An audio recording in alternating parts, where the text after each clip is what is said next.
Hello students, आज का हमारा वीडियो टाइम ऑफ एसेंट और टाइम ऑफ डिसेंट के फॉर्मूले के ऊपर है। आपको काइनेमेटिक्स में ऐसे क्वेश्चन मिलते होंगे कि टाइम ऑफ एसेंट और टाइम ऑफ डिसेंट का रेशियो बताइए। आपको सिर्फ ए रेजिस्टेंस दिया जाएगा। ठीक है, तो क्वेश्चन किस प्रकार से आएगा भाई कि आपको यहाँ पर ए रेजिस्टेंस की वैल्यू आपको देख रखेगा वो कि ए रेजिस्टेंस इतना है। ठीक है, अब आपने किसी ऑब्जेक्ट को ऊपर फेंका।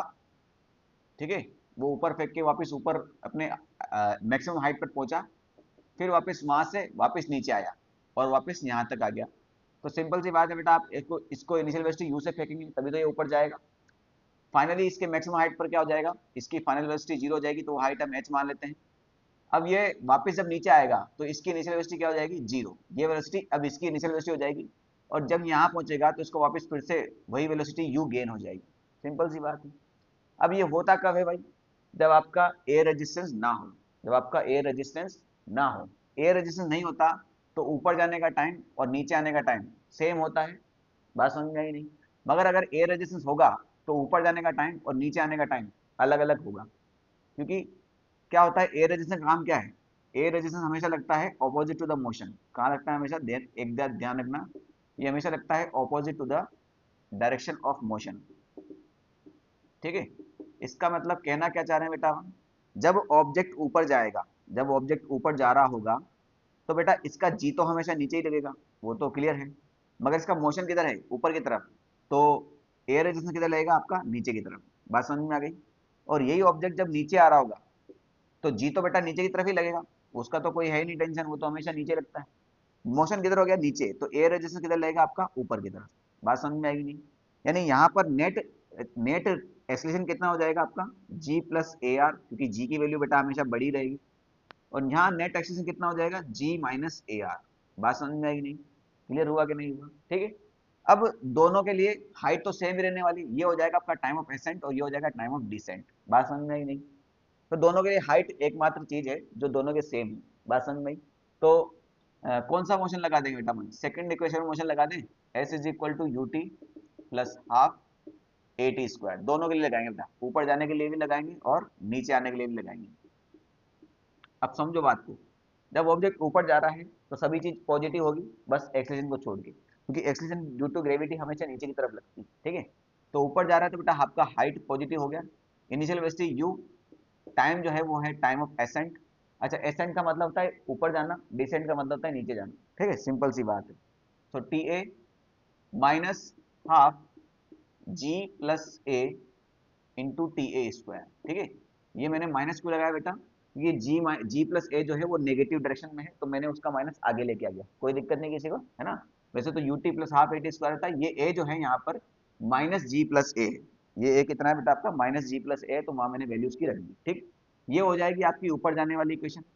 अब नीचे आने वाली इक्वेशन भी बना देते हैं। तो नीचे वाले, अगर नीचे आ रहा है ऑब्जेक्ट तो सब कुछ चीज नेगेटिव होने वाली, हाइट भी नेगेटिव, यू भी नेगेटिव, सब नेगेटिव। तो हाइट तो बेटा उतना ही है, माइनस एच।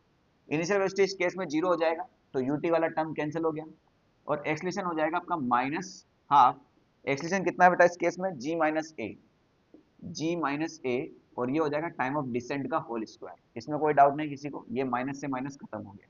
ठीक, अब यहाँ पर हम आराम से रेशो निकाल सकते थे, एच को एच के बराबर कर दूंगा, मगर मुझे क्वेश्चन में यू नहीं दे रखा, मुझे क्वेश्चन में यू नहीं दे रखा, तो मुझे इस यू का कुछ करना पड़ेगा भाई।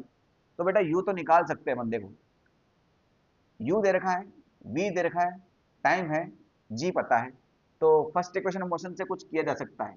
अगर मैं इसी ऊपर जाने के वाले मेथड में फर्स्ट इक्वेशन लगाऊं जो कि v is equal to u plus A t होता है, तो फाइनल वेलोसिटी हो जाएगी जीरो, इनिशियल वेलोसिटी हो जाएगी यू, एक्सीलरेशन कितना है, minus g minus a, sorry minus g plus a into time of ascent. इसमें कोई डाउट नहीं किसी को। तो u की वैल्यू कितनी हो जाएगी बेटा, ये इधर आएगा, माइनस से माइनस खत्म हो गया, ये हो जाएगा आपका g plus A time of accent. इस u की वैल्यू वापस कहाँ रख दो आप, इस इक्वेशन में। u की वैल्यू फिर से यहाँ रखेंगे, तो h इज इक्वल टू हो जाएगा g plus A T a minus half g plus A T A square. Sorry, u की वैल्यू रखिए बेटा, तो यू की वैल्यू ये पूरा रखा है, ए को टी ए है यहाँ पर, तो ये हो जाएगा टी ए स्क्वायर। इसमें कोई डाउट नहीं किसी को। तो बेटा ये है G plus A T A square, ये है G plus A T A square का हाफ। तो बेटा फुल में से हाफ गया तो कितना बच गया आपका, G plus A T A square का हाफ बचेगा नहीं बचेगा? भाई ये पूरा नंबर, ये हाफ नंबर, फुल में से हाफ गया तो हाफ बचा। अब यहाँ पर हम यहाँ पर क्या कर सकते हैं, हम डिवाइड डिवाइड कर सकते हैं, क्योंकि भाई इसका लेफ्ट हैंड साइड बराबर है तो इसका राइट हैंड साइड भी बराबर होगा। तो दोनों इक्वेशन देख लो भाई, ये हो जाएगा आपका G plus A T A square divide by two, ये हो जाएगा G minus A T D square divide by to.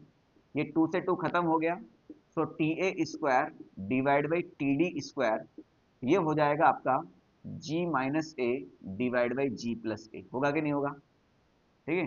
हाँ, तो T A divide by T D का रेशो जो है वो आ जाएगा आपका root G minus A divide by G plus A. इसको आप याद कर लें, इसको आप रट लें, इसको आप अपने शॉर्ट नोट में बना लें। ये आपका क्लियर हो चुका है। आपके क्वेश्चन में सिर्फ ए दिया जाएगा, बस वहां पर ए की वैल्यू पुट करना है और आंसर निकाल लेना है।